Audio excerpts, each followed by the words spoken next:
Hi friends, இன்றைக்கி நம்ம பருப்பு பொடி செய்ய போகிறோம். ஆந்திரா பருப்பு பொடி, சாதத்தில் போட்டு பிணைஞ்சு சாப்பிட்ற பருப்பு பொடி செய்ய போகிறோம். அதுக்கு நம்ம 100 உலக்கில் 1 உலக்கு துவரம் பருப்பு எடுத்துருக்கோம். மொத்தம் 3 பருப்பு போடணும். அதுக்கு துவரம் பருப்பு 100 போட்டிருக்கிறோம். பாசி பருப்பு 2 ஸ்பூன், அந்த ஸ்பூனில் 2 ஸ்பூன். உளுந்தம்பருப்பு 2 ஸ்பூன்.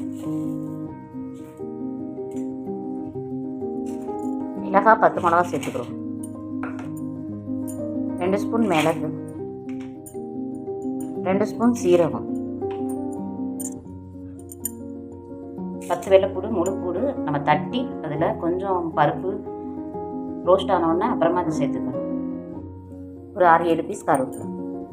இது மாதிரி வெள்ளைப்பூடை தட்டி சேர்த்துக்கணும். பருப்பு பாதி ரோஸ்ட் ஆகணும், நம்ம வெள்ளைப்பூடை தட்டி சேர்த்துக்கணும். கொஞ்சம் நல்லா பொன்னிறமாக வர்ற வரைக்கும் நம்ம வறுத்தெடுக்கணும். நல்லா வறுபட்டுருச்சு, பொன்னிறமாக வறுபட்டுருச்சு பொடி.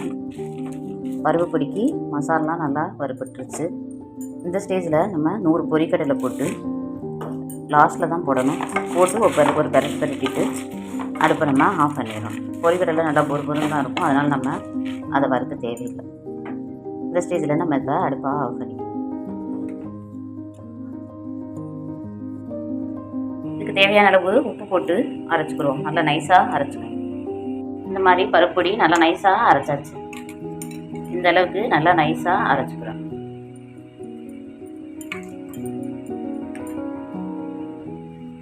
சாதம் சூடாக இருக்கிற சாதத்தில் நம்ம பருப்பு பொடியை போட்டு